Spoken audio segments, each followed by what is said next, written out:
every time I gotta make sure that mic is on. Now I haven't been recording for a while. It's because I've been focused on other things. You know how it is. But I said today's the day I'm gonna do this. I'm gonna get it out there. Also,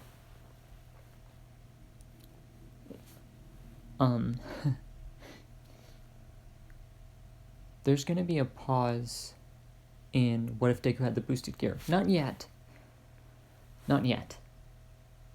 But there is going to be a pause once I get to season 4. And the reason it's going to pause there is because then I need to reread the light novel series. Because I ain't waiting for a 5th season. I'm going to reread the light novel series. And then I'll continue on with the series once I've gotten through a significant portion of the light novel series. And then after we reach the end of the light novel series as it stands, or as far as I can get with what I already have on hand, because there's no way I'm going and getting more. I ain't going to a Barnes & Noble and being like, hey, yo, can I get this? Can I get a high school DxD? Like, you know how awkward that is? No. I ain't buying it off some website because they raised the prices on there. But yeah. So, once we get to the end of the 4th season, there is going to be a bit of a pause while I reread the light novel series. But other than that, everything should go as planned. Now, as I said in What If Deku Was a Cyborg Part 9, Deku was born once again, and the effects of his original quirk in his original life affecting him once more.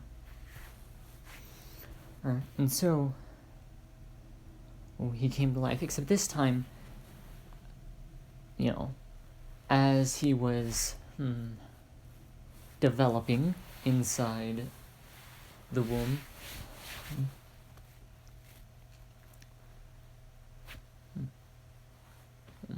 a small portal, a crack in space-time, started opening deep into a forest. No one would even notice it, even if it grew to the size of a colossal dragon, which, for those of us that prefer the metric system, can get to sizes of up to 300 meters tall.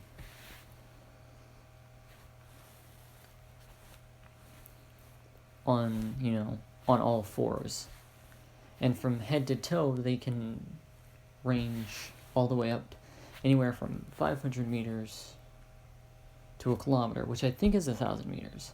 If I'm wrong, I'm wrong, but it's 1,000 meters. But, anywhere from 500 to 1,000 meters is what I'm trying to say. I'm pretty sure it's 1,000 meters. Whatever. Let's not get into that. It's been like a year since I've gone to a science class, so let's not get into that. And even then I didn't pay much attention in physics. But I think it's easier to just use the metric system. So, that's what I try to use more often than not.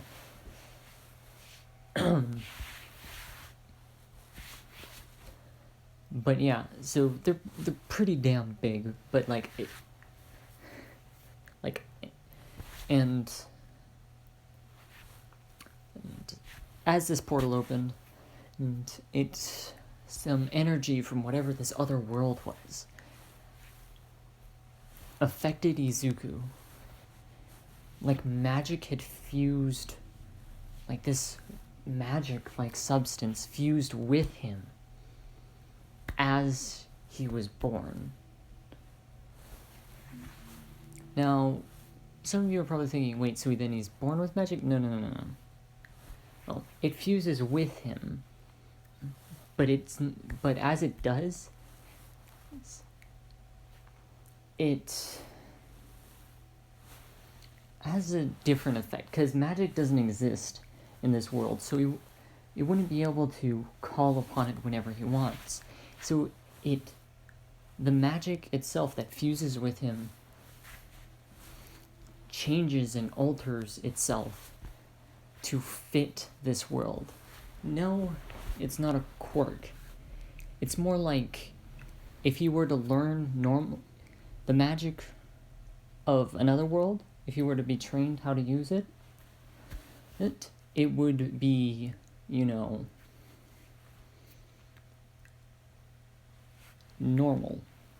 for lack of better words.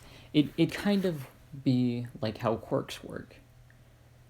So basically anything magical, any type of magic he can do, but it's seen as a quirk, if you know what I'm saying.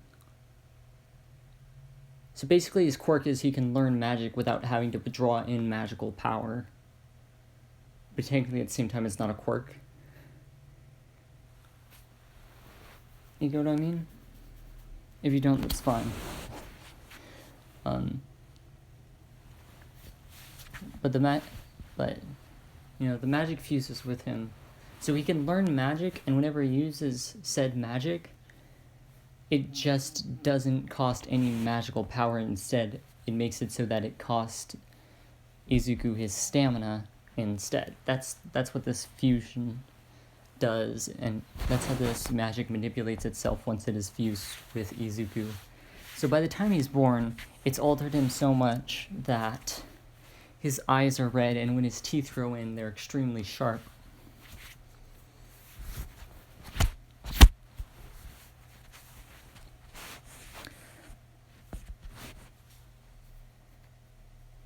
And so people are wondering, it's probably just a side effect of his quirk. But at 3 years old, yes, 3 years old, not 4 years old, because in this world, 3 years old is when people normally get their quirks, so they take him, but he doesn't have his yet. They take him to the quirk doctor, and they say he doesn't have a quirk. They checked his, quirk factor, and there wasn't anything there. And there wasn't anything there, because in this universe they can do that. Because they're not idiots.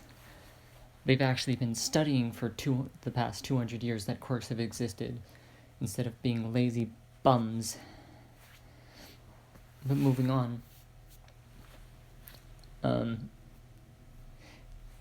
Izuku, doesn't have a quirk. He finds out at 3 years old he doesn't have a quirk. And, he starts to be bullied. Like, a lot.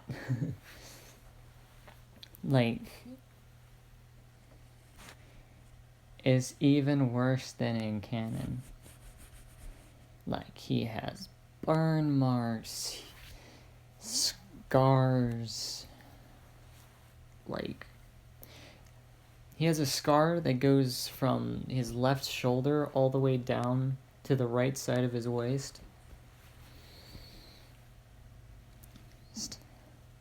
And he has a burn mark on his the right side of his chest. It's not that big because Katsuki's explosions aren't that,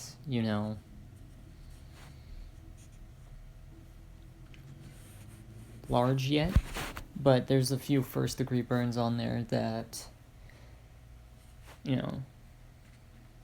needed to be stitched up. Well, I guess they weren't really big enough for to require medical attention, so Izuku just tried to hide them. Anyway, time skip to when they're 4 years old. That happens over the entire year. And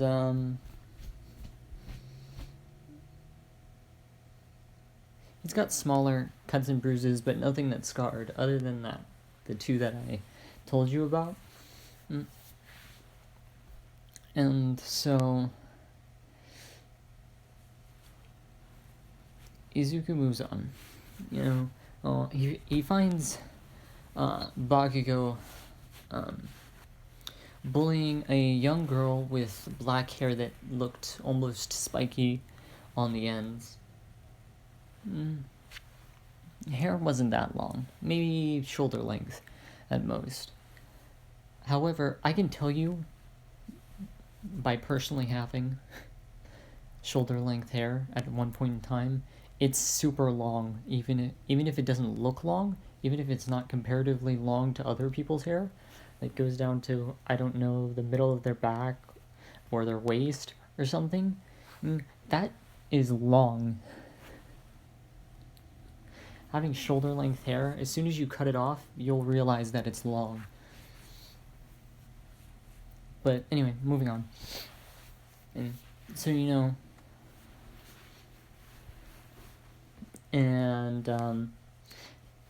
she's being bullied by Bakugo, saying that her quirk is weak and that she could never be a hero, blah blah blah blah blah.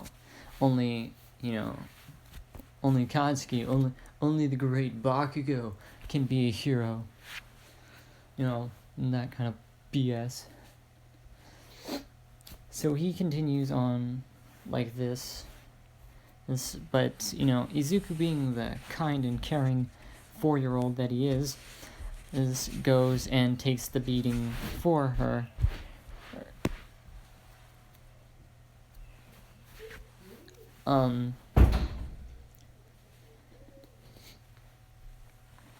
She goes after, Kachan and his lackeys get, tired of it. Oh, and to be clear, he was never friends with Kachan in this, because they became friends at, 3, but since, at 3, he was already bullying him when they first met, and he found out he was quirkless, they were never friends. Instantly straight to bullying, because they were 3 years old, they met at 3 years old, and they already knew what their quirks were, and he knew he was quirkless. Some people make fun of him because he has red eyes. Some people make fun of him because he has sharp teeth. If they were older, I'd say some people said you'll never get a girlfriend if your teeth are that sharp. But they're not at the age where they know what that means. So I'm not going to do that. It'd be funny, but they're not at the age where they would know what that means. But moving on. Sorry, I'm still thinking about them. It's still funny to me. But they do move on. So anyway, the girl comes up and talks to him, asks if he was okay, and he said, "Yeah, I'm fine. Yeah, I'm fine." Is how he would say it. And he asks her name, "What's your name?" And she sticks out her hand to help him up, and she says, "My name's Ejira Kirishima." Yep, I'm doing it. My favorite gender bend. It's tied with the Tamaki gender bend, because oh my gosh, the shyness of a female Tamaki is just so adorable. But moving on. I have to do that one day, I swear. But anyway, moving on. So what happens is they become good. They eventually become good friends. He gave her his name, and they became good friends. But eventually, in 2 months, Ejiro was Izuku's support system. But eventually that support system couldn't keep up with all the, taunts, the bullying, the wounds, and Izuku ran away.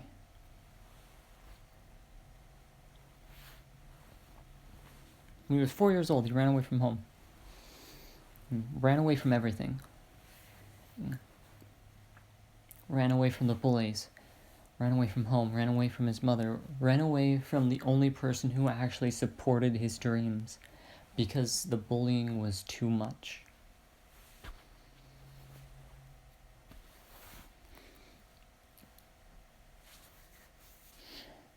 And he finds himself deep in a forest.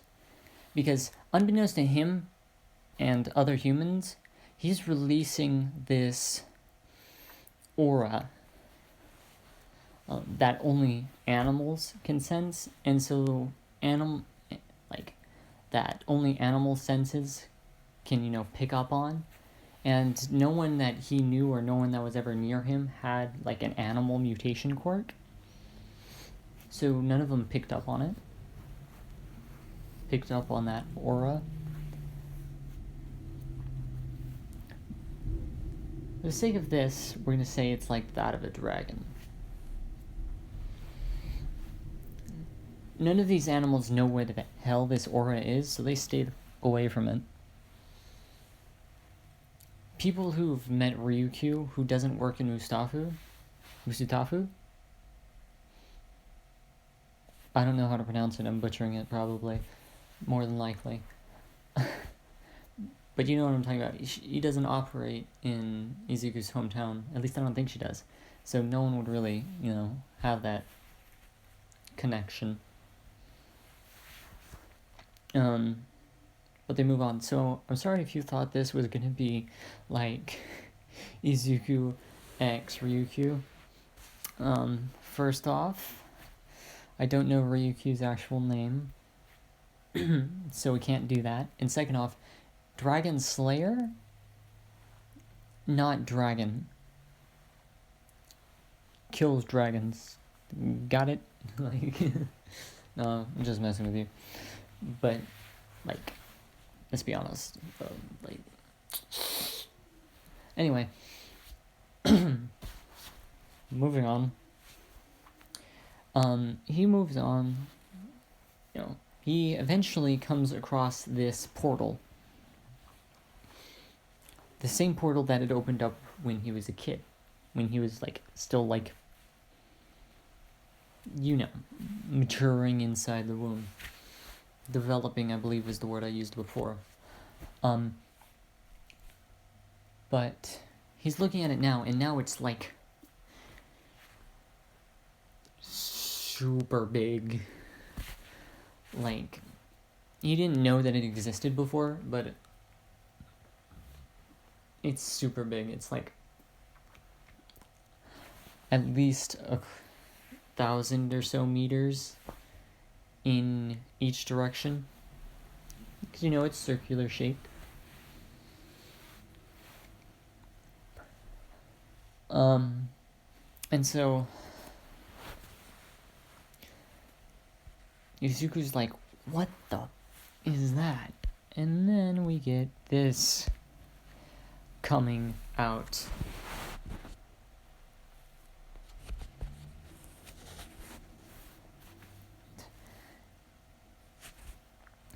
A giant blood dragon.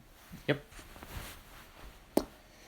We doing some different things here, boys and girls. And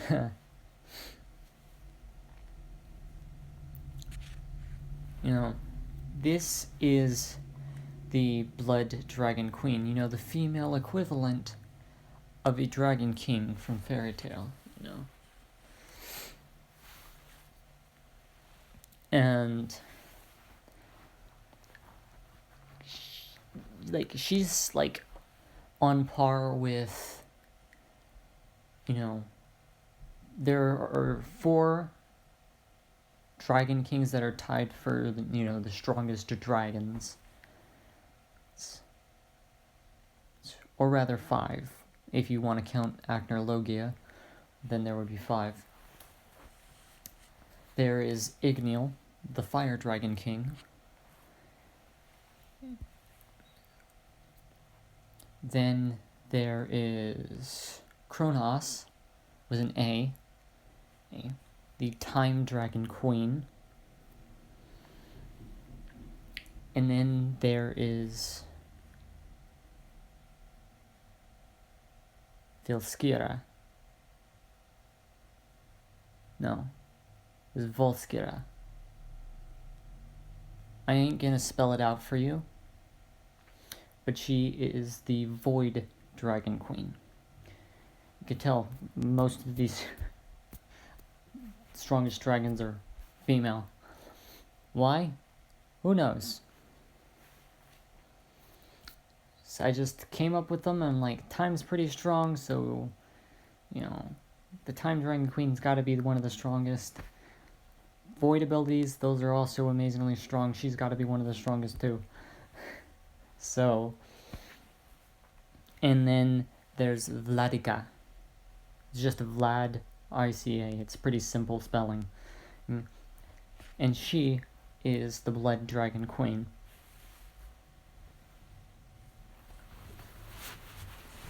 Now, blood dragons, like time dragons and void dragons, have extremely powerful abilities at birth.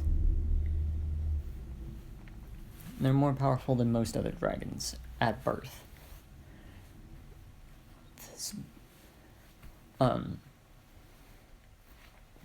Which is why Igneal is seen as like the actual strongest dragon, because even with normal dragon abilities, he was able to, be on par with 3 dragons from what is considered the strongest dragon races. Like, the strongest dragons from the strongest dragon race, from the 3 strongest dragon races, Igneal was able to get his power on par with them, which is why other dragons, and the humans of, the fairy tale universe see him as the strongest. At least in my version of the fairy tale universe.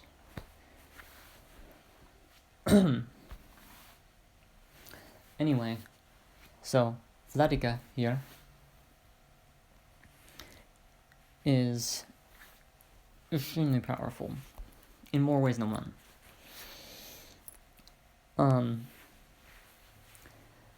And she came out of this portal.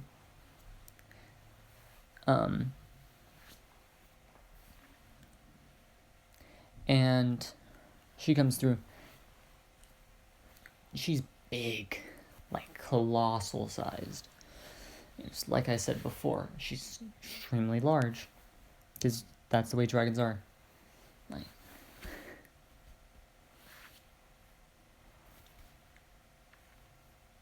she's not like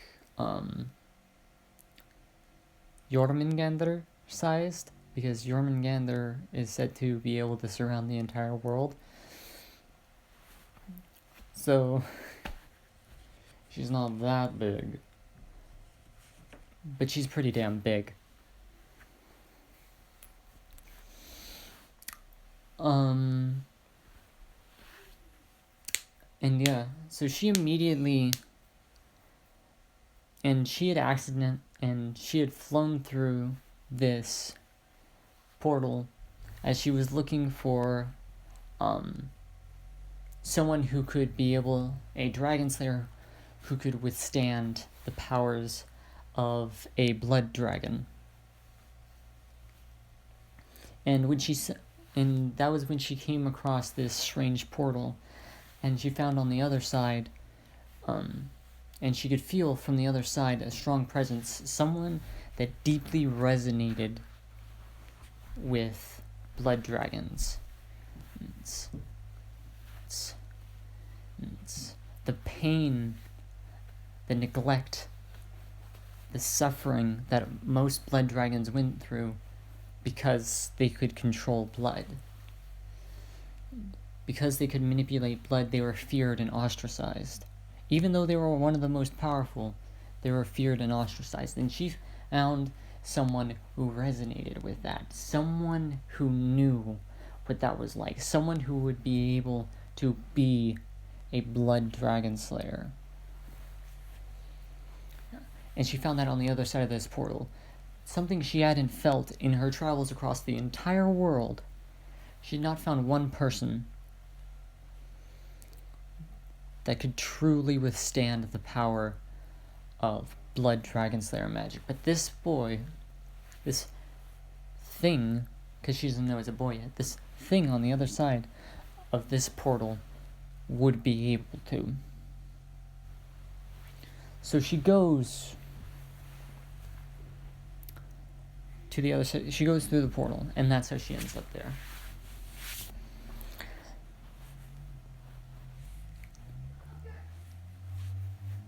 And so she sees this small boy look at her in terror.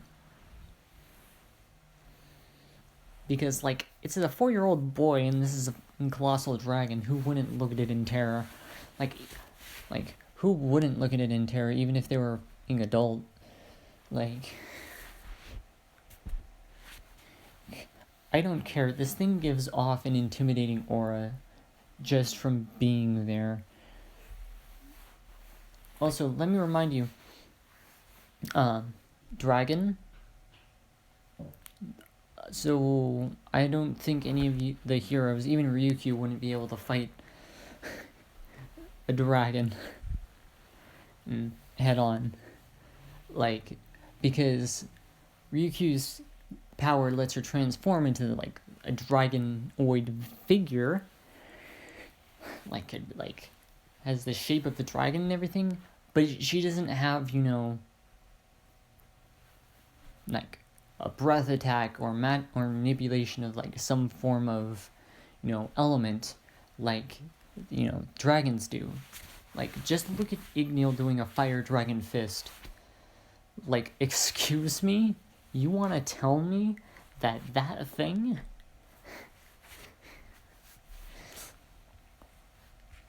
is, like, normal? Like, you want to tell me that she's a dragon? Go ahead, but unless she can, like, manipulate a certain element, a certain draconic element, she ain't a dragon in my eyes. She's just an imposter. Yeah, you heard me. She's a sneaky little imposter. Ryukyu is sus.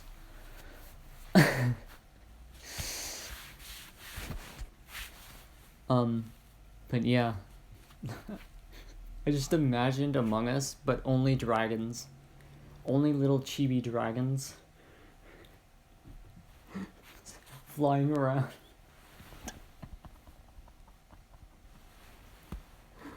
It's funny. It's funny to me. It's also adorable.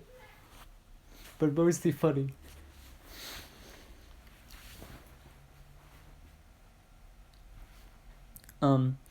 But moving on, while I regain my composure,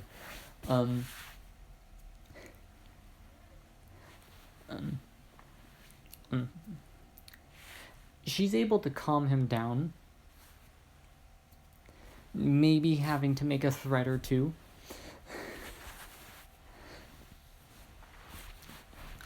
And they go on to talk about how...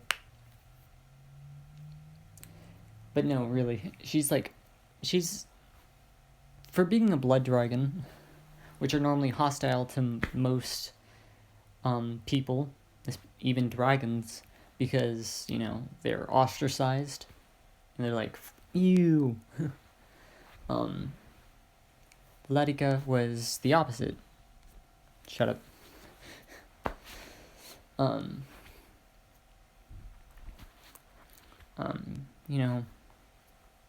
She was the opposite. And she wanted to prove them wrong. So she's actually quite nice. So she's actually, able to console him rather well. Because it's not that she's giving off an intimidating aura, it's like you look at her, you're intimidated because you don't know what it is. It's that fear of the unknown that creates this fake aura of intimidation for people. Even if the dragon's not, like, trying to harm anyone, people are still afraid of it because it's a fucking dragon. But yeah, moving on. So Izuku kind of warms up to her.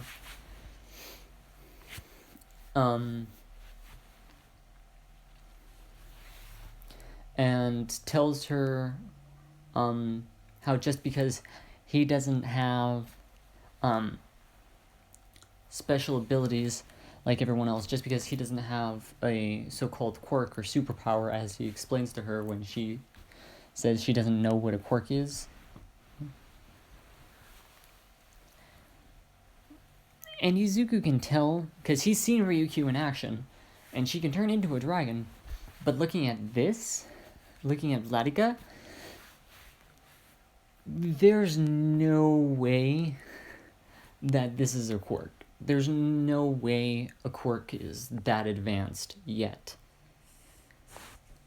Because holy that is, like, she is far more intimidating. Like, you can't tell me if you saw this thing in real life, you wouldn't be intimidated. Like, sure, it's an image, so you're not going to be intimidated by it.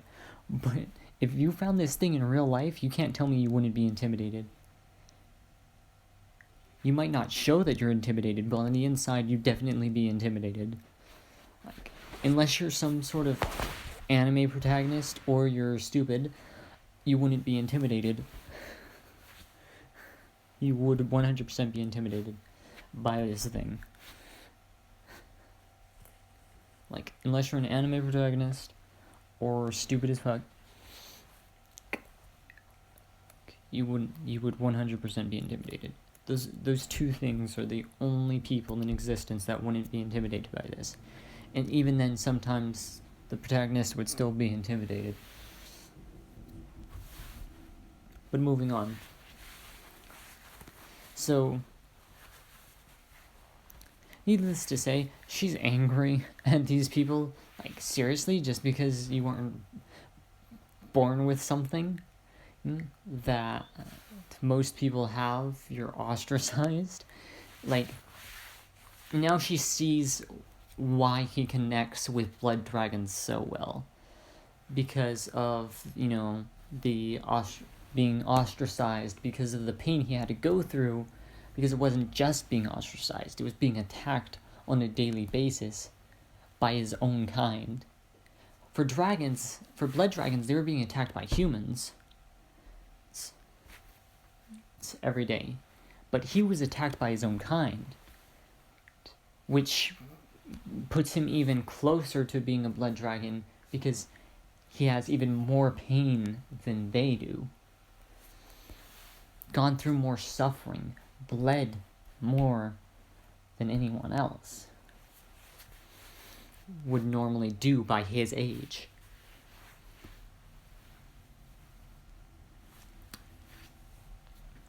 And she's starting to see why she saw, the potential in him. Because she could see he's pure of heart. He wants to save people. All he wants to do is save people, and he gets beaten up for it every day.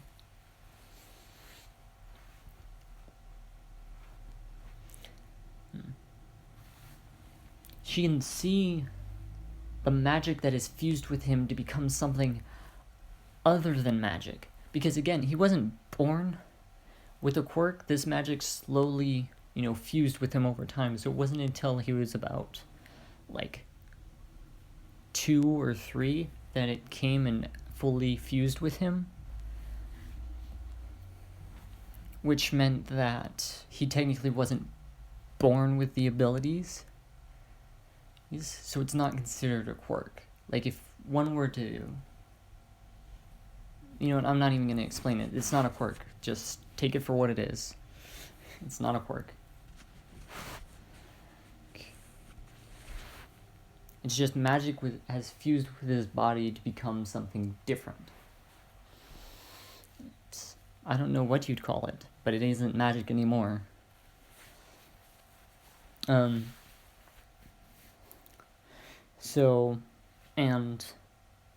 Vladika can see that magic was started fusing with him at birth, but became something different, something other than magic.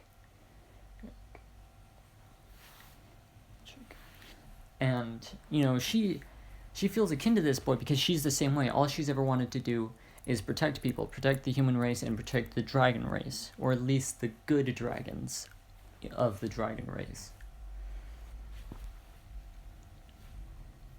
And they did. And she did. And now she wants to help this boy do the same. So, she offers to help train him.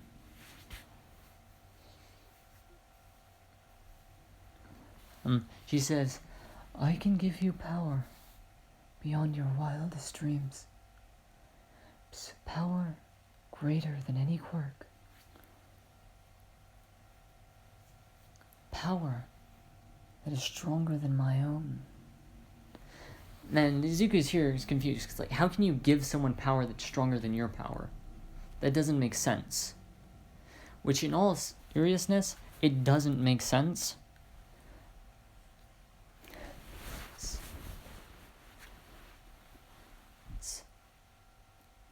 But then again, you're training them to kill dragons.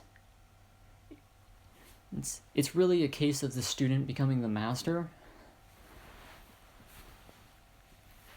Because if someone has more potential and all that, they're going to come out stronger than the person that trained them. If the person that trained them had less potential than the person being trained.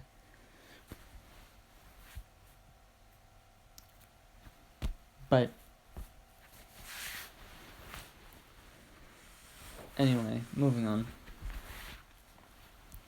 So after she tells him that she's going to train him how to use magic, as she put it, but for him it'd just be draining his stamina instead of magical power, because he can't absorb magical power, because he's not in a world that has magic.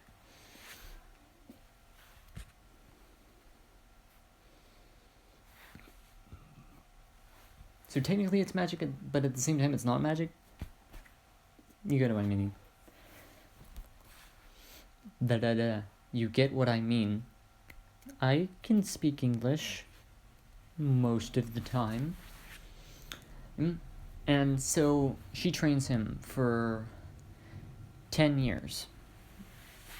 And she does leave him after she feels comfortable that he's learned enough abilities to survive.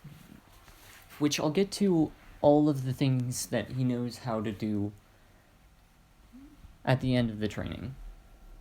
But she does use her abilities as a dragon to take human shape, which in human form she looks more or less like this, but female. So she just, and since Izuku told her what quirks were, she just played it off as her quirk, went to a public library and learned all she could as fast as she could. And then when she'd come back, she'd be teaching Izuku everything he needs to know. But since she doesn't know, the level of education that he should be in, she's teaching him slightly higher stuff. So by the end of these 10 years, he's gonna, know everything that they're gonna teach him in high school.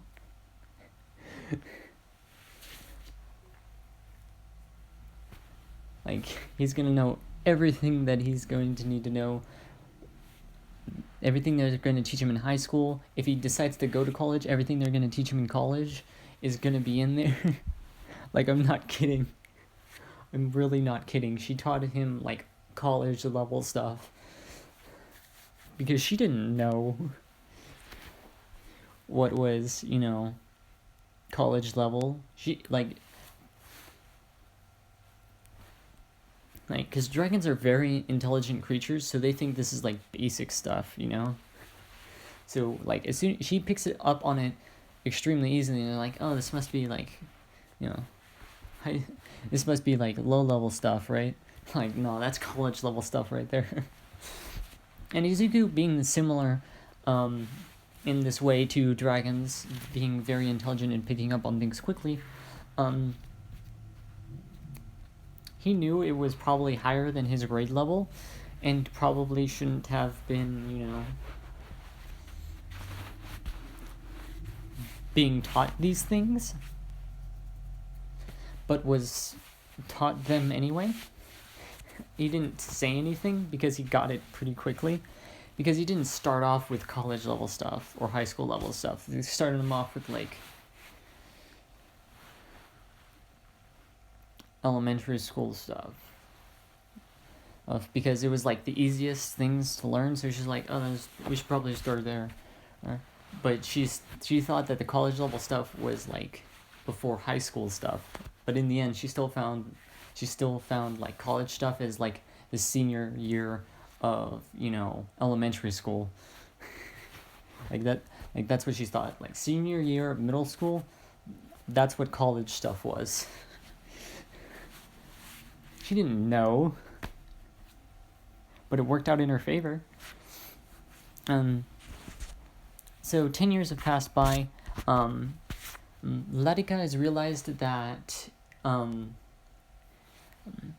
instead of using magical power, which he cannot absorb, he uses his own stamina instead, and that's what the fusion of magic inside of his body did. It made it so instead of using magical power, he can use his own stamina instead, which intrigued her quite a bit. Now, by the end of this 10 years of training, he has learned all of the abilities of a blood dragon slayer. I haven't come up with all of them yet, but they're similar to most. There's the blood dragon fang, which is like the downward punch. There's the blood dragon talon, which is, you know, the kick. Obviously, the blood dragon wing attack.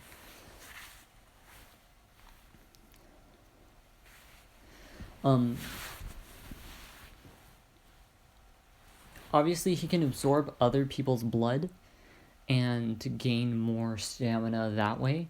So instead of gaining magical power from absorbing someone's blood, he regains his own stamina. Now, passive ability. Now, there is a passive ability. Before we get into, you know, the what were they called again? Dang it. Basically, the ultimate attacks. Like, his ultimate moves, basically.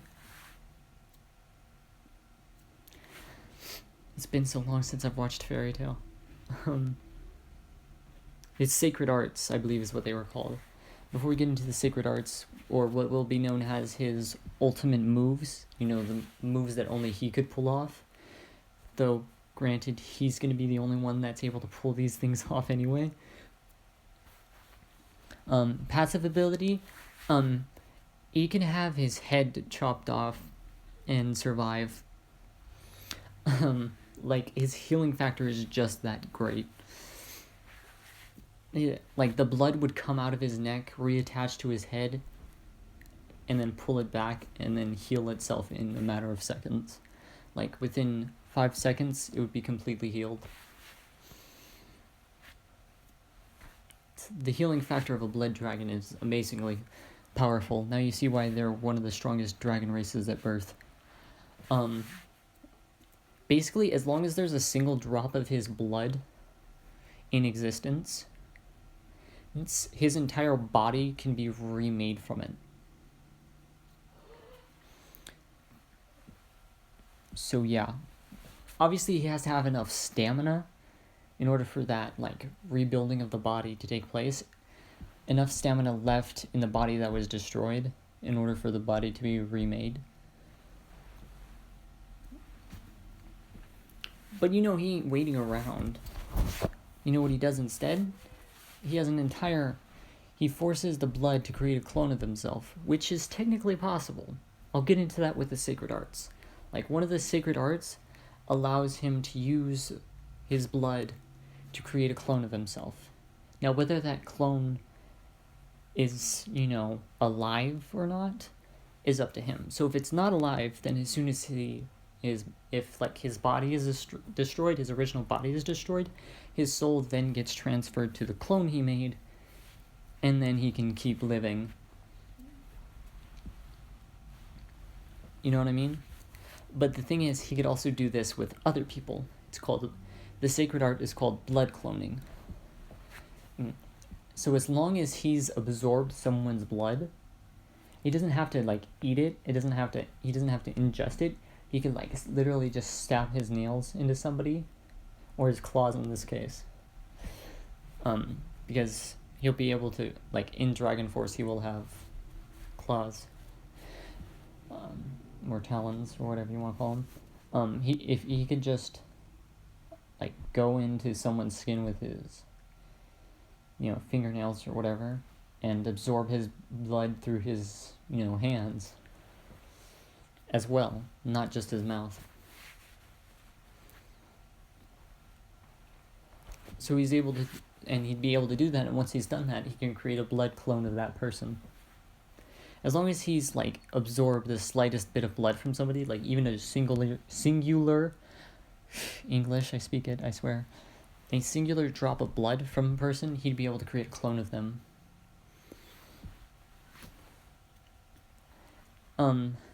Anyway, so the 10 years of training comes to an end, and he's learned the 3 sacred arts. There's blood cloning, there's blood spike storm, in which has to be prepared for, meaning there has to be blood all over the battlefield. I'll explain in detail when he uses it. But basically, as long as there's a bunch of blood all over the battlefield, he can use this sacred art to control all of it at once, and create giant spikes to litter the battlefield and take down his enemies.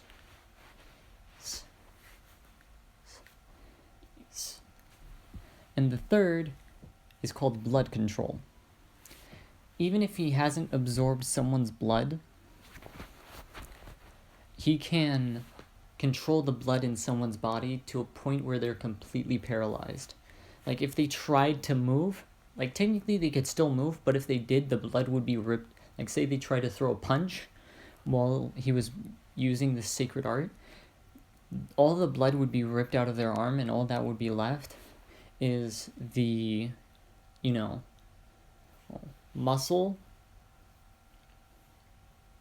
and the bone, and maybe some skin. Otherwise, all the blood is still where the arm used to be. So basically, trying to move while he has this sacred art active on you is suicide, because all the blood would be drained from your arm. It's no better than getting your arm completely cut off. And imagine trying to move your torso during that time. Nah, your heart's coming out of your back or from your chest. It's coming out of somewhere, and you're dead. Your blood's gonna rip straight through your heart, and you're gonna die. Yeah. Now, the extent blood control can go to is he can give someone a healing factor for a short period of time, enough to heal back a severed limb, or a fatal injury, like having their heart destroyed. He could rebuild their heart using their own blood, but he has to have absorbed their blood prior to their near-death experience. They can't have died yet, is what I'm saying. If they haven't died yet, then and he absorbs their blood, and then he can use blood manipulation, the blood manipulation sacred art to heal whatever wounds they have, as long as they're not dead. He can't bring someone back to the dead. He can repair the body of the dead person, but he can't bring them back from death. is what I'm saying. So, for now, those are the sacred arts.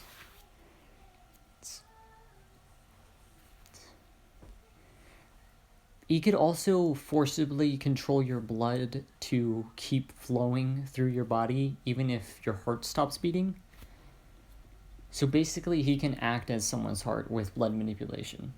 With his blood manipulation sacred art, he could do that.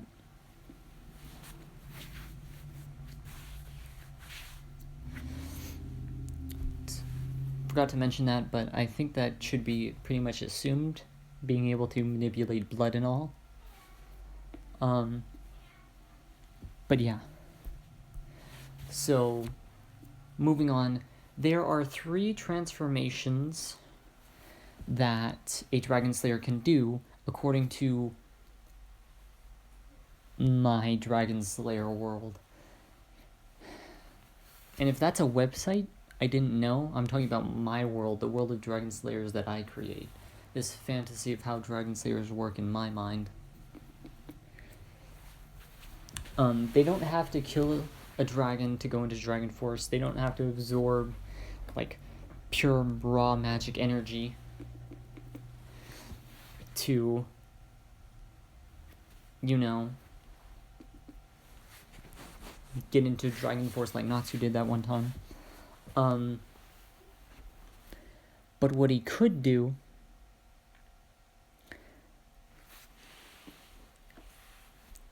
is he could easily get into the first 2 forms. And here's how Dragon Slayers work. They have 3 transformations. One is the Dragon Force. They just have to train exceptionally hard in order to reach it. They don't have to do any other things. They just have to train hard in order to get it. I mean extremely hard. Like, you've probably read about hell training before. Yeah, no, we're talking like 2 or 3 times worse than that. So Izuku can do that. Then we're talking about at least... and the Dragon Force is 4 times his regular strength. So his powers are 4 times. Some of you might be saying, well, that seems pretty weak for the Dragon Force. Like, yeah, well, wait till I get to the 3rd power-up. The 3rd transformation. Anyway, so it's 4 times stronger than his normal form. Then there's the dragon form. So this is what he looks like in his dragon form, more or less. You know, minus the tail. He doesn't have the tail until he's in his dragon form. But this is the best photo I could find. So he has the wings, and he has the, like, dragon scales that cover his forearms, and he has talons at the end of each finger, and the same go for the lower half of his legs, so his calves and his feet. Those are totally draconic when he's in the Dragon Force. And this is him in his dragon form. You know, just imagine him twice as big. No, I'm kidding. I mean, that thing's probably already extremely big. He's like 500 meters long, if you're including the entirety of the tail, because look how long that thing is, man. And when he's standing on all fours, not sitting down like that, when he's standing on all fours, he's about 150 to 200 meters tall. So when he's sitting like that, it's pretty freaking tall. When he's sitting like that, you're basically measuring him head to tail.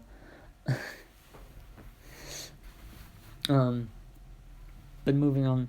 So that's his dragon form. And this is probably the photo I'm going to be using for the rest of this.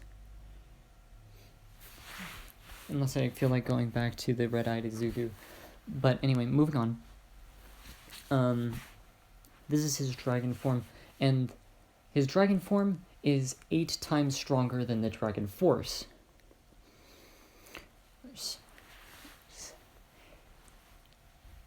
Which means he's 32 times stronger than his, like, regular, strength. He's 32 times stronger than, just using Dragon Slayer magic without any transformations. He's 32 times stronger in the dragon state. In the full dragon state, there's the half dragon state, which is the Dragon Force. Then there's the full dragon state, which is what you see before you. And then there's the true dragon state, or otherwise known as the Dragon God state, which we'll get into that later, after I'm done explaining this. So, in his normal form, even when Radika isn't holding back, like is using 100% of her power, he's on par with her.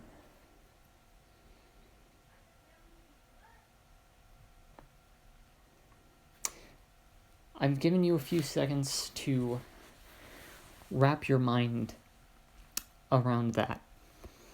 Because that means that if he goes into the Dragon Force, he's 4 times as powerful as a Dragon Queen, one of the strongest dragons in existence.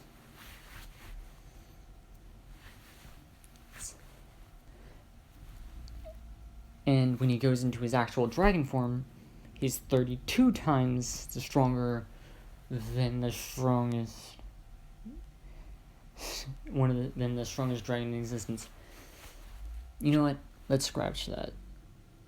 Because the reason I said that is because, like, he's a dragon slayer and you shouldn't have to transform in order to beat dragons. But, this is part of being a dragon slayer, is transforming.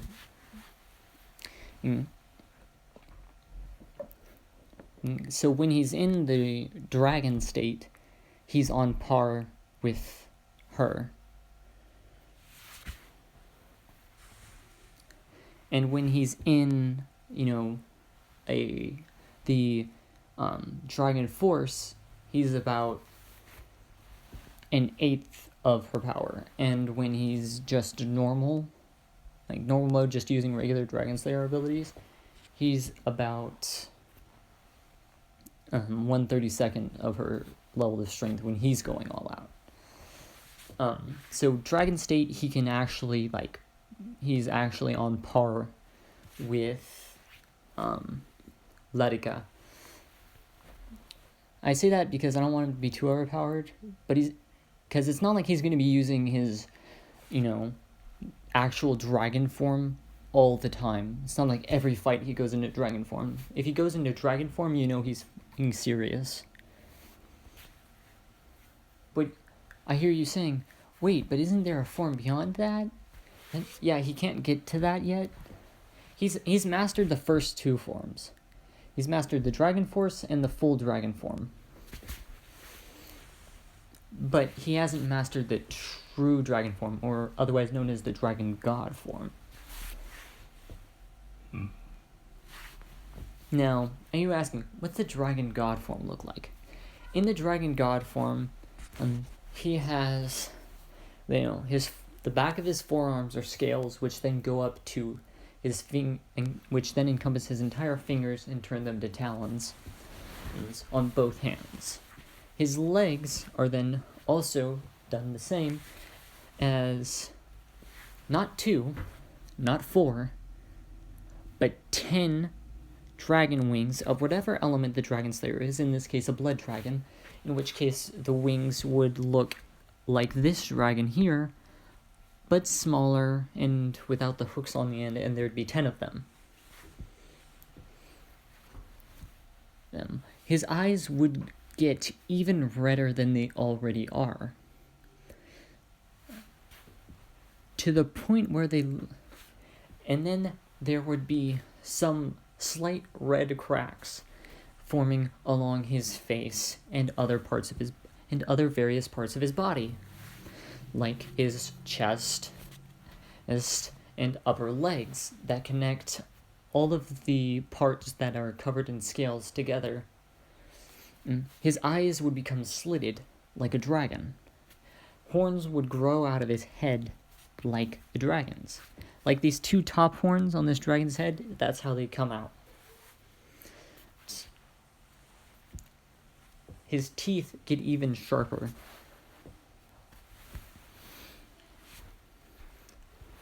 As now he's pissed. In dragon, if he ever goes into this form, it's probably because he's being pissed off. Because he doesn't know how to control it yet. He knows of its existence, but he doesn't know how to transform into it or how to control it. Because he's never gotten into it yet. This, once he figures out how to, control it and all that, it'll be, a cinch to, turn into it and, fight in it. But yeah, more or less, that's how it works. And while he's in this, the dragon god form, or as I prefer to call it, the true dragon form, but I'll make it simple by calling it the dragon god form. In the dragon god form, he can form weapons out of blood. He can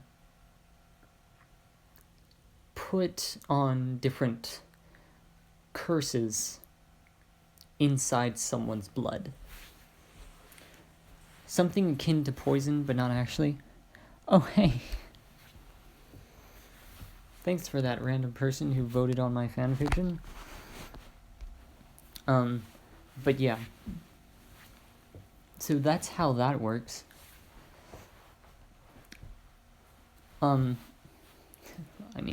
There's a reason it's the dragon god form, guys. And just so we're clear, in case I didn't mention this earlier, I don't think I did, but the dragon god form... Wait, hold on, where are my glasses? Whatever, I'll find them later. I swear, man.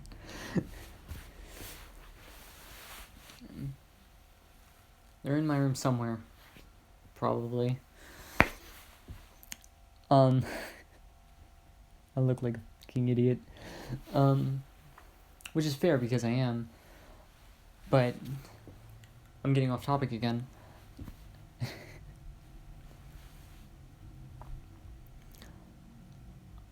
He's 100 times stronger in his dragon god form than he is in his dragon form. In his full dragon form. In this form, he's 100 times stronger in his dragon god form. Like, all of his... the power of all of his attacks goes up by 100 times from his dragon form to his dragon god form. Which means that in his dragon god form, he's 3,200 times stronger than he is in his normal human state.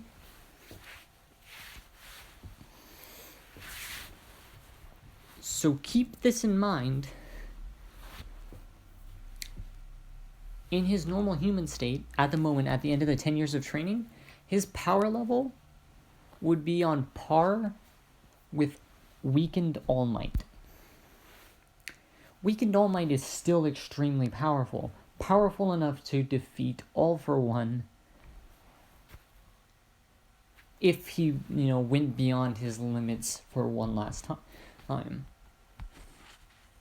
He's on par with his strength in his human state. Because Dragon Slayers are OP. And if you have, Dragon Slayer abilities from one of the 3 strongest dragon races in existence, I think you're good.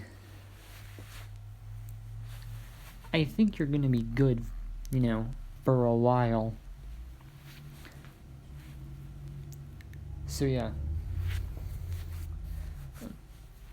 He's overpowered in this world. Will we end this series in this world? Will we go to the world of Fairy Tail? No, we will not. We will not be going to the world of Fairy Tail. That'll be its own what if. That will happen later. And be like, what if Deku was in Fairy Tail? That'll be the name of the series when I get to it. But realize that that's not going to be happening for a while, because that means I have to rewatch the entire series of Fairy Tail. And then write, come up with how I want everything to go down in this altered reality.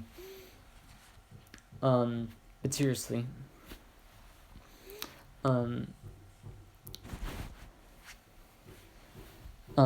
So now we're at the start of the 10-month training arc, in which the portal back to the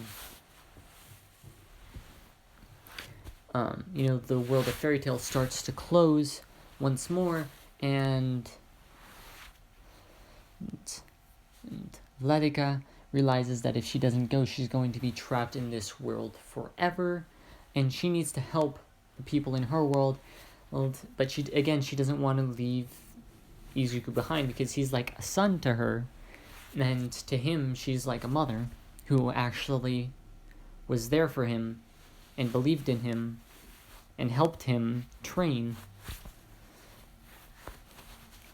But to be fair, Izuku knows that his mother would have never thought that such a power other than quirks existed, so it's not like he blames his mother, because he was quirkless. She didn't think, even he didn't think he'd amount to anything. That's how bad the bullying got, until he met Vladika, who taught him that there is power other than quirks in the multiverse, and that he could gain power from another world. But she was like a mother to him. But he understands that her world needs to be saved too. So he tells her that she needs to go. That other people's lives should be preserved before their own lives, before their own happiness.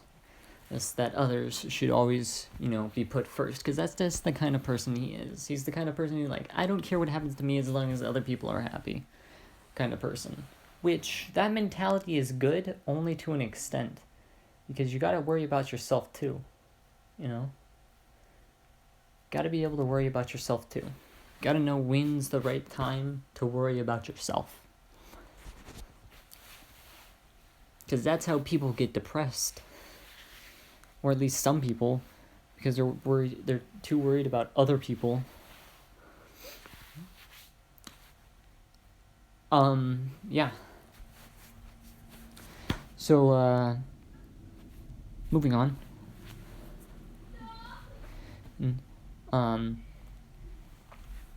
So the 10-month training arc, he's, has to go back to middle school.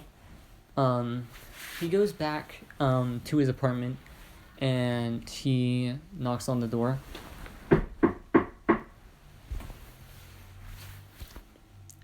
That was perfect timing, wasn't it? But yeah, so he knocks on the door, and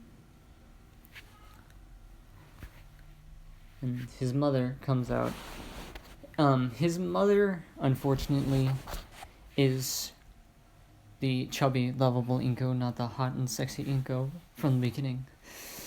But chubby, lovable Inko is just as good, if not better, because she's so adorable. It's weird to say, but you can't say she's not adorable you can't say chubby Inko isn't adorable without lying to yourself.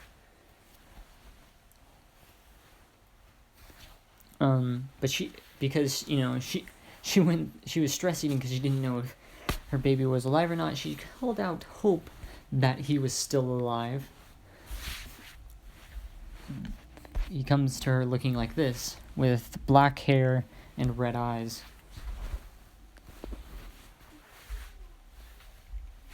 So how he was born. No, because he had black hair too. In case that wasn't obvious from when I showed you the picture at the beginning. But yeah. And I'm just going to say his father had black hair, so they weren't worried about that. They were only worried about the eyes and sharp teeth, and they just said that that was probably just some mistake in the genetic makeup, and it happens from time to time. Because even now you get people with weird genetics that don't match both of their parents, even though the blood matches, their facial features and all that don't match. But it does happen from time to time, you know.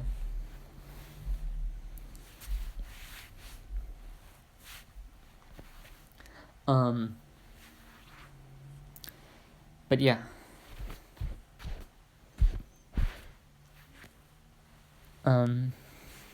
And she recognizes him immediately. He doesn't have the baby face anymore. He doesn't have the baby face in this. Yes. I mean, he's pretty, like, his face is much more, how do I put this? He looks a lot more like an adult. Like, he looks mature for his age. I don't want to say he looks hot, because I did an extremely good-looking Izuku in the previous What If. But what's the harm? Like, but what's the harm? He's hot, no homo. But, you know, he's hot as fuck, you know.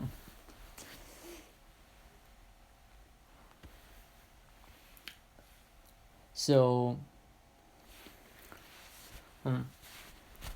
well, him and his mom have a happy reunion, because I could personally never do an Inko impression.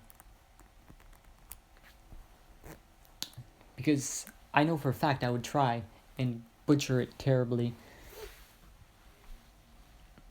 And I know it always sounds weird when other people try to imitate her, so I'm not going to try. I don't want to make you guys feel weird. But you know how Inko is. Like, she's crying, creating an ocean of tears. Or I should say river that leads to the ocean, because the door is open. Everyone outside be like, oh, there's a flood. No, but seriously.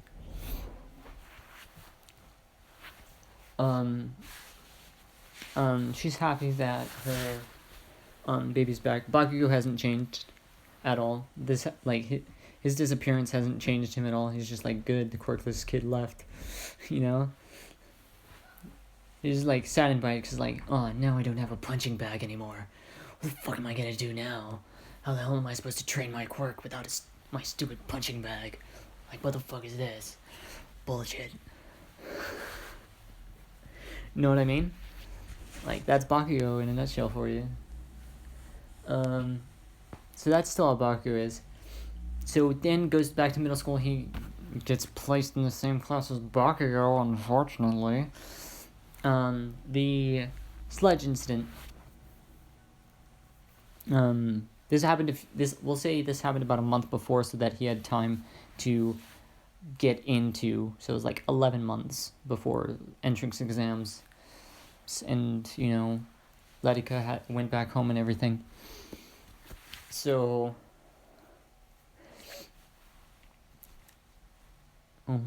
he's got a month. He's back in school. He unfortunately gets placed in the same class as Bakugo.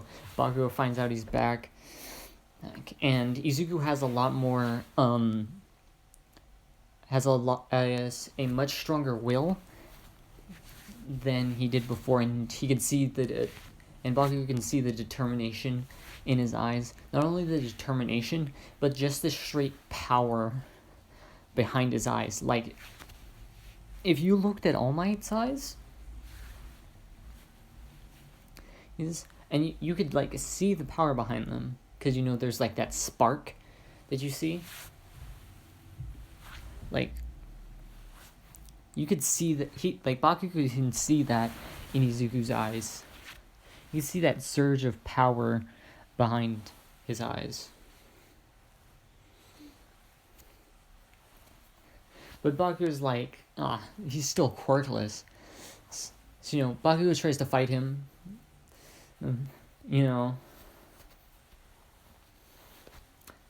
Does his whole spiel, how he should, like, warnings, trigger warnings, all the trigger warnings, and, how he should commit suicide. And he's just like, okay. For those who don't know, Izuku, unless I say otherwise, has a photographic memory. So he doesn't do the whole, like, journal thing that he does.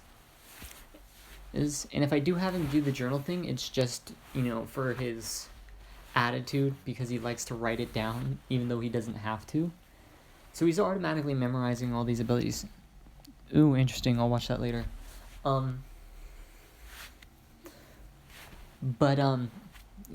He's, like, memorizing all of this, so he doesn't feel the need to write any of it down in his notebooks. Not that he even had the time to.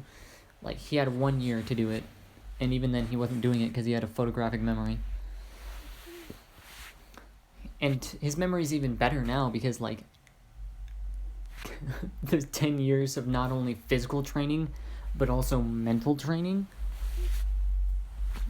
Because, like, she was schooling him the entire time, too. I already said that, but, just driving my point home. And, yeah. So, Bakugo tries to fight him. Izuku just uses this sacred art blood control and then stops Bakugo. He doesn't break a sweat while doing this, so it doesn't take that much stamina out of him, because obviously he's done a lot of stamina training after, like after the first year. She figured out that he was using his stamina, like, probably even before the first year was over. She figured out that he was using his own stamina instead of magical power, and started putting him on, stamina training as well.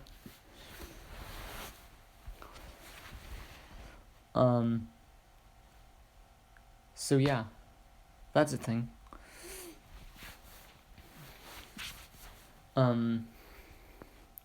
So he's not breaking that much of a sweat while doing this. In fact, he's not even breaking a sweat at all. He just does it, and Bakugo can't move. Like, after he tells him to commit suicide, he just, boom, can't move, and then him and his lackeys stop moving, and he just walks out of the room and leaves. And boom. They're back to being able to move again. They try to chase him down, but they can't find him.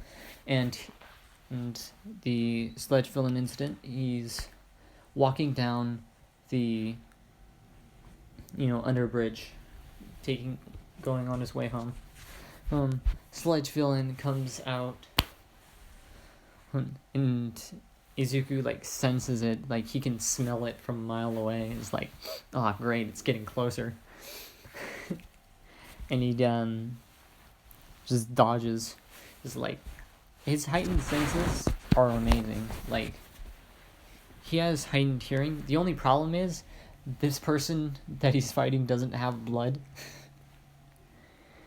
Because it's sludge.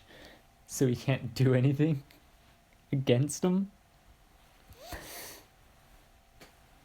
So it's like, what do I do? Like, I could use my own blood, but, like, people will see that as my quirk, even though it's not, and they can't prove necessarily that it's not. So, unless they do another test, which they're probably not going to want to do, because they don't want to spend the money on it, so they'll just convict me and throw me into prison. Which is technically true.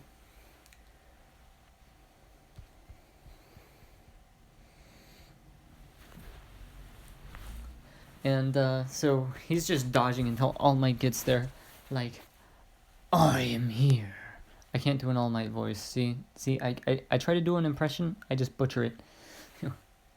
Top of the morning. No, I'm just bugging with people. Oi, top of the morning to you. Okay, I'll stop. But seriously, All Might gets there and, ends the sledge villain. Izuku's like, when, while helping All Might clean up the bottle,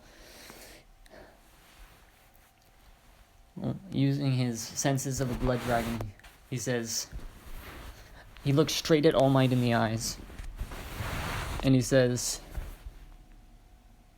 "You're injured." I can sense it. Several parts of your body are missing. Like there's a large hole in your torso. And almost like, how does this kid know? And he's like, and he looks at it, and because he's looking him in the eye, and he could tell that he's not lying. But he doesn't immediately assume all for one. First, he does something else, because he doesn't want to assume that he's a villain. Otherwise, he would have just used his quirk and, killed the sledge villain.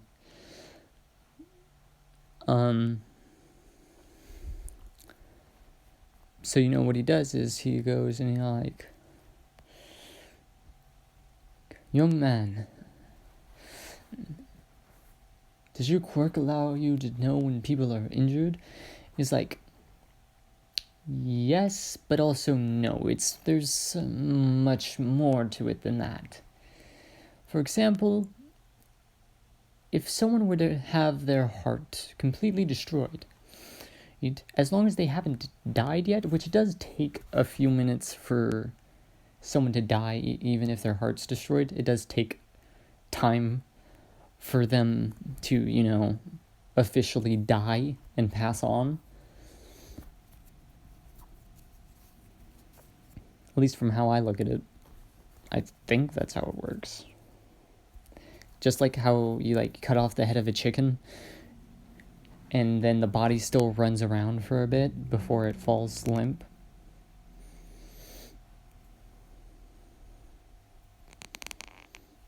But anyway.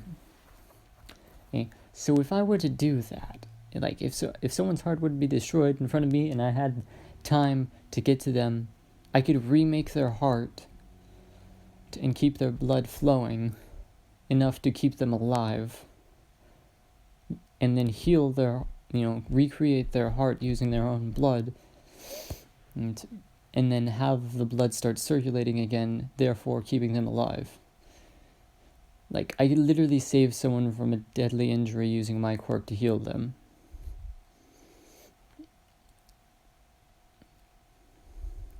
So if you would allow it, I can heal your injury. Now, here's the thing about healing other people's injuries takes a lot more stamina than it does to heal your own. It doesn't take much stamina at all to heal your own wounds. But to heal someone else's is a different story. But the amount of stamina he has, he'll be perfectly fine.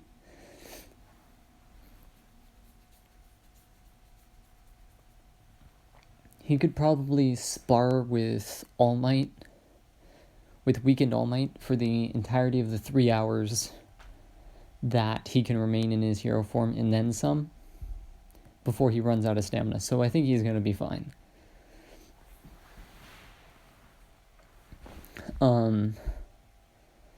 And then All Might's in his head it couldn't hurt to try. Because he's looking Izuku in the eyes, and he can tell that he's not lying. The conviction in his eyes that tells All Might that he just wants to help can't be faked. No one can fake that.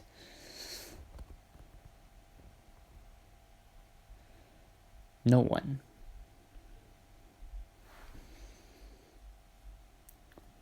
Not unless you're like a god of lies or something, or can manipulate someone's mind to make them believe you. No one can fake it. So he's willing to trust this boy this once. So he says, sure. So they go to a secluded area, and Izuku uses his ability, and he's actually breaking out a sweat while doing this, because he's using so much stamina at this point. Because he's using, unlike Recovery Girl, he's not using All Might's stamina, he's using his own stamina.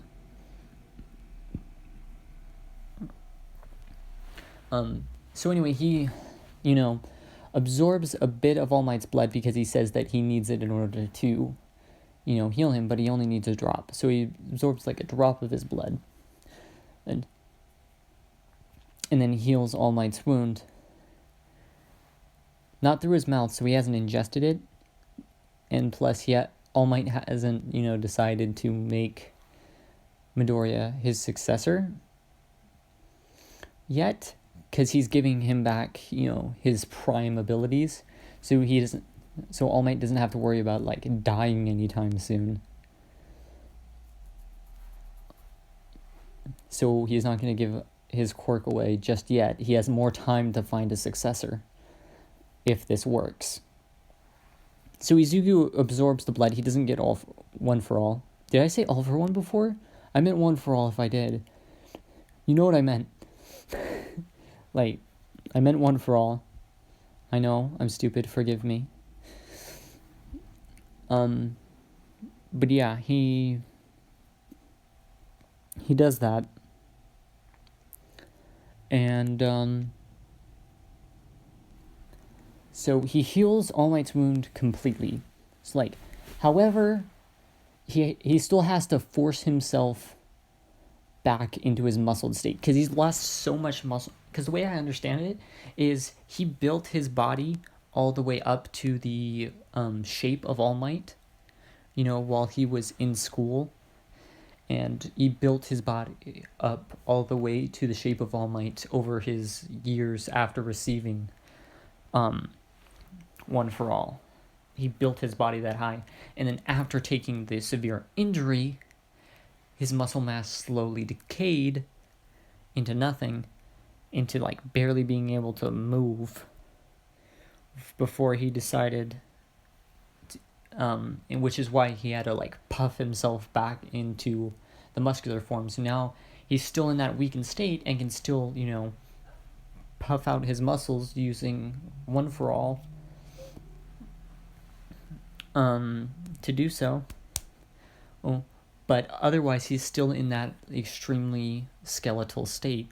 So he has to start eating a balanced diet again, which I'm pretty sure he's still doing. He just can't work out as much. So he's gonna continue. So he still has to start. So he has to start working out again in his weakened form in order to get back to what he was. But he no longer has that. His time limit has gone from 3 hours to 10 hours. So he could do hero work 10 hours a day, instead of 3 hours a day. Because now he doesn't have that wound that's injuring him, but at the same time he still has to strain his body to get back into the, All Might form.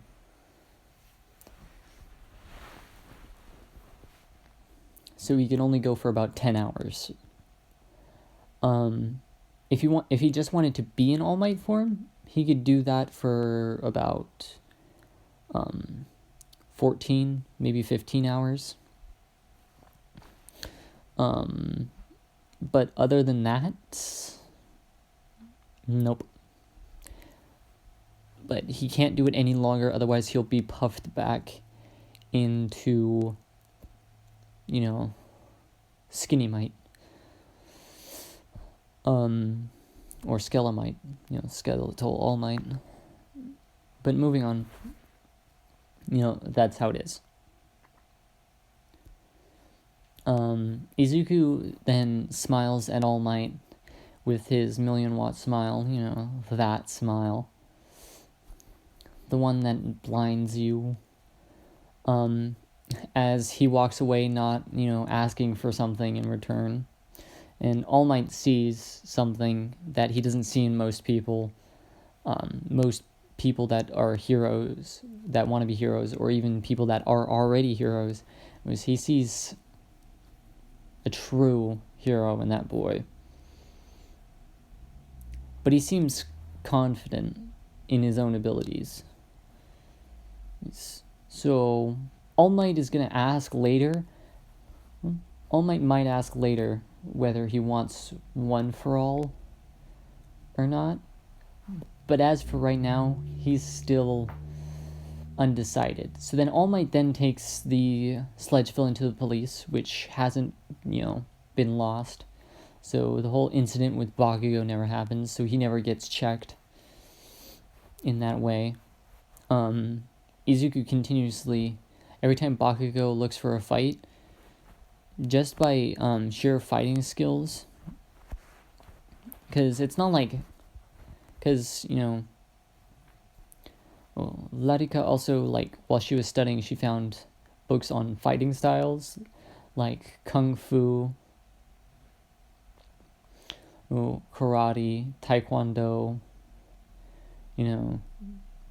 boxing, kickboxing, all those types of things. And she would try and teach him some of those things. He's definitely not black belt in anything.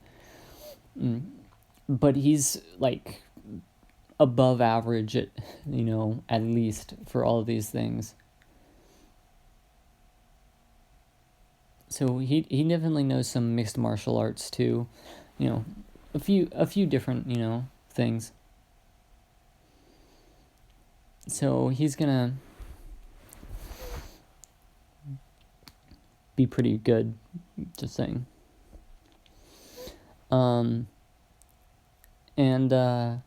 Yeah, so that happens. So over the 10-month period, Bakugo continuously tries to fight him, and Izuku continuously wins without even using his quirk or, his Dragon Slayer abilities, which we're just calling a quirk because he's going to call it a quirk. Because he doesn't want anyone getting suspicious, like, oh, what the fuck is that,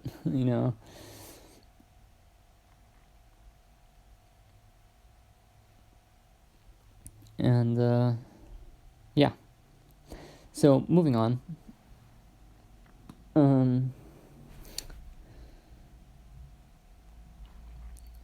The 10 months come to an end, and we get to the entrance exams.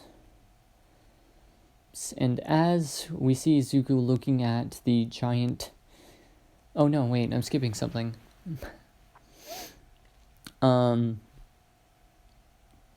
Everyone knows that Izuku is quirkless. Bakugo has spread that throughout the entire school.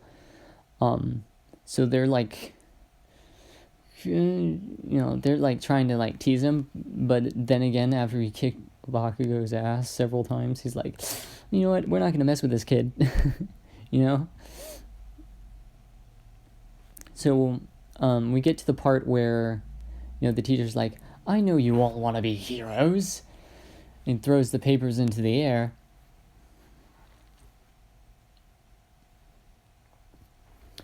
Watson. And it's like, I see, Bakugo, you want to get into UA. And Bakugo is like, yeah, none of these other fools are gonna be able to get in, blah blah blah blah blah. He's still getting checked little by little when Izuku continuously, beats him in fights, but he still plays it off like it was just lucky, even though he's been beaten 50 separate times, and there's no way someone is that lucky. And everyone else in the class gets mad. Izuku's just like, yeah, whatever, I don't care. And They're just like, Izuku, you also wanted to go to UA, right? And then Izuku's like, yeah. Everyone else is like, they don't know because, like, he's still, because, Izuku's out of Bakugo without even using any of his abilities.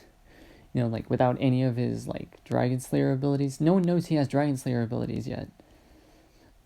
Like, no one even knows about them because he's never used them outside of his training with Vladika. And, so no one knows he has them.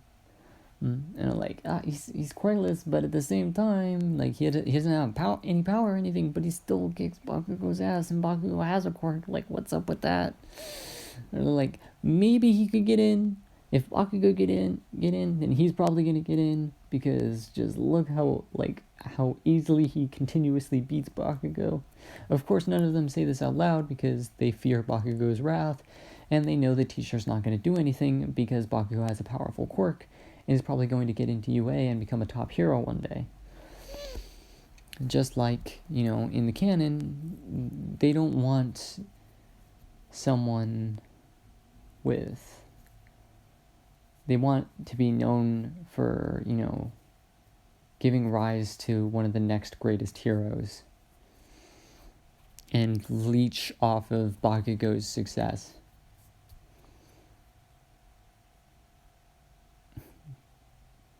But, if they're going to try to leech off Izuku's success, like, they can't leech off of Izuku's success because he was only in their school for 1 year. So yeah.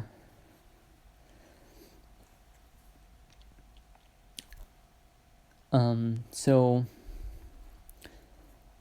Bakugo, like, tries to,